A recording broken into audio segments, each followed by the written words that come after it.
Scott Robertson, folks, how good is his coaching record? Well, if you just want to look at the whiteboard, you can see it's pretty good, but he's been pretty open with the fact that he wants an international gig at some point. You get the feeling from all the talk that he would be very keen to coach the All Blacks should they decide to dismiss, or should Ian Foster decide to resign his post. But, he's got a pretty good coaching record. We'll go through it pretty quickly, and, you guys can let me know your thoughts on where you would like to see him ending up when he does eventually get the reins on an international. So, remember, he's a former All Black.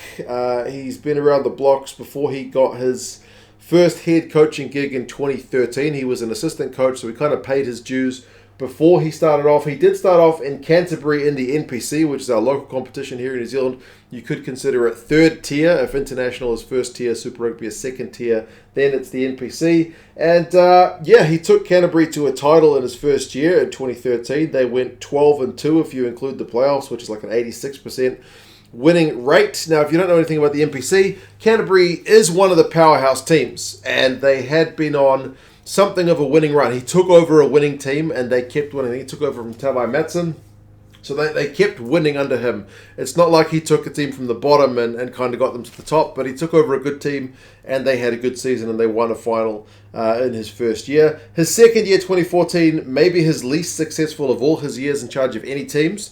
2014, including the semi-final, they lose. They go 7-4, which is kind of down in the 60s in terms of his winning percentage. They don't win a title, but then 2015, 2016, he's still with this NPC team. They win titles in both of those years. He goes 11-1 in 2015 and 10-2 in 2016. So he's dropped, as many games he did in 2014 as the other 3 years put together. So he's had 3 out of 4 seasons where he's picked up the title. As I said, with a powerhouse team that should be competing for titles every year, but it's not like they slipped off the pace when he was in charge. So, not surprisingly, he gets picked up for Super Rugby. But before we get to the Super Rugby team, he was also in charge of the New Zealand Under-20s team for a couple of years while he was in charge of Canterbury. So, 2015 at the Under-20s competition, New Zealand are able to win the championship. They go 5 games from 5.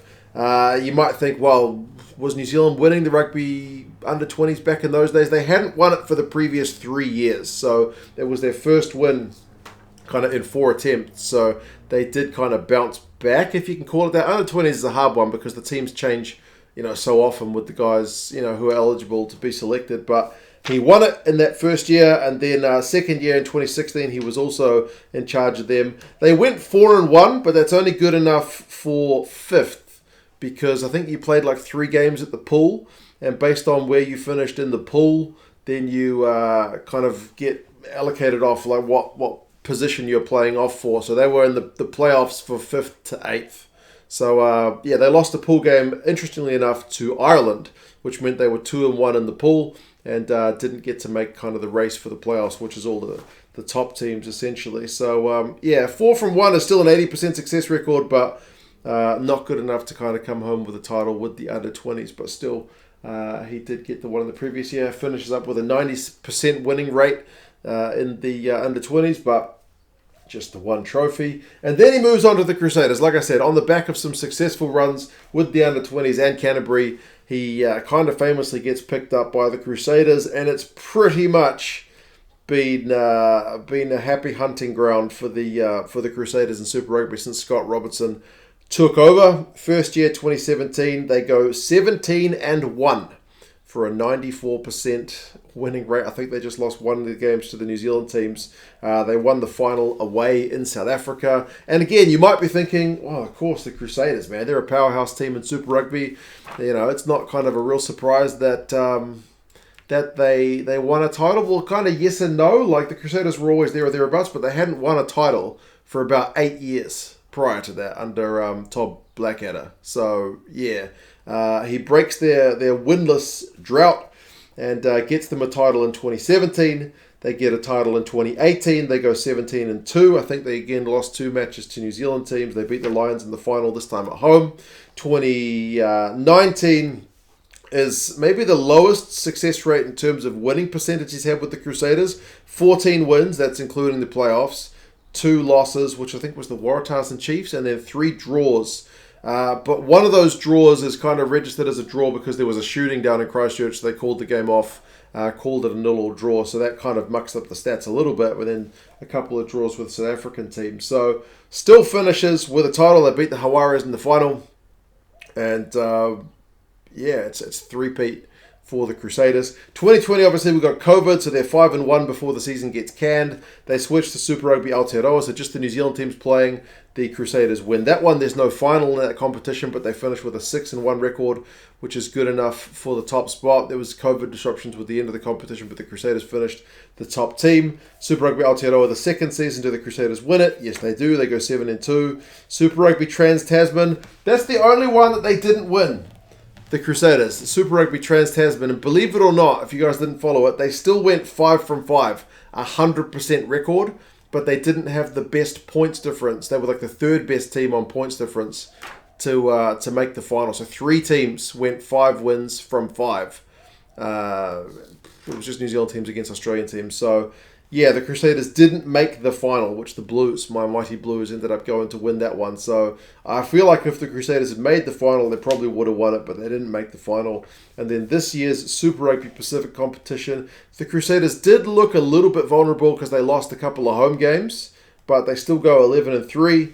They make the final, and then they beat the Blues away from home. So it's another Super Rugby title for the Crusaders. Like I said, it's only that cancelled season in 2020, and then the Trans-Tasman season where they still had a 100% winning record that they didn't get kind of trophies. So it's kind of hard to judge on those two. So the Crusaders record with Scott Robertson is pretty much flawless. He mentioned in an interview with the Rugby Pod the other day, Jim Hamilton, that apparently the Crusaders haven't conceded like a maul try in about 6 years. He talks a lot about his philosophy kind of being about getting the players to play for him and getting the right people around him to kind of complement his style. So he speaks really well, man. He's a pretty smart coach. He clearly watches a lot of the other leagues around the world. Like, he talks comfortably about the French teams and the Premiership teams and whatnot. Like, he knows the coaches, he knows the styles. So the guy clearly watches a lot of rugby, so he's a very good speaker. 131 wins, 22 losses and 3 draws for an overall percentage of 85% across his head coaching career is pretty bloody impressive. No more tries conceded in 6 years. Remember, Malcolm Marx in 2018 was like the Lions' top scorer, and they couldn't break. Their maul was a very big weapon in that 2018 year, but they couldn't score against the Crusaders, man. So, not from the maul anyway. But, in comparison, Ian Foster's coaching record, I didn't get this one myself, but there was an article that had him in the 60s across his coaching career with the Chiefs and the All Blacks and whatnot. So, 85% is pretty bloody good. And as far as I'm aware, he's only dropped one playoff game, and that was in the NPC where they lost the semi-final to Tasman. They didn't lose a playoff game with the under-20s. That was a pool game that they lost. And with the Crusaders, the one competition they didn't win, they didn't get to make the knockout stages. It was just straight to a final based on the top 2 teams on the log. So, pretty crazy record, man. The guy needs to get an international gig at some point to see if he's got what it takes to take that step up. He's done it with every team he's head coached so far. But obviously, the international game is another thing. But this is part of the reason Ian Foster gets more grief, is because you've got a coach with this kind of record just waiting in the wings, who's pretty open about the fact that he applied for the All Blacks job last time. He would like to coach the All Blacks or potentially another international team. He said he wants to win the World Cup with the All Blacks if he gets the chance, and he'd like to do it with another country as well. He thinks that would be pretty cool based on that interview with Jim Hamilton. But folks, you guys let me know what you reckon. How soon until this guy gets an international gig? How well do you reckon he will be able to convert his previous success with the NPC under-20s and Super Rugby teams at test level? You guys let me know your thoughts, and I'll talk to you guys again soon. See you later.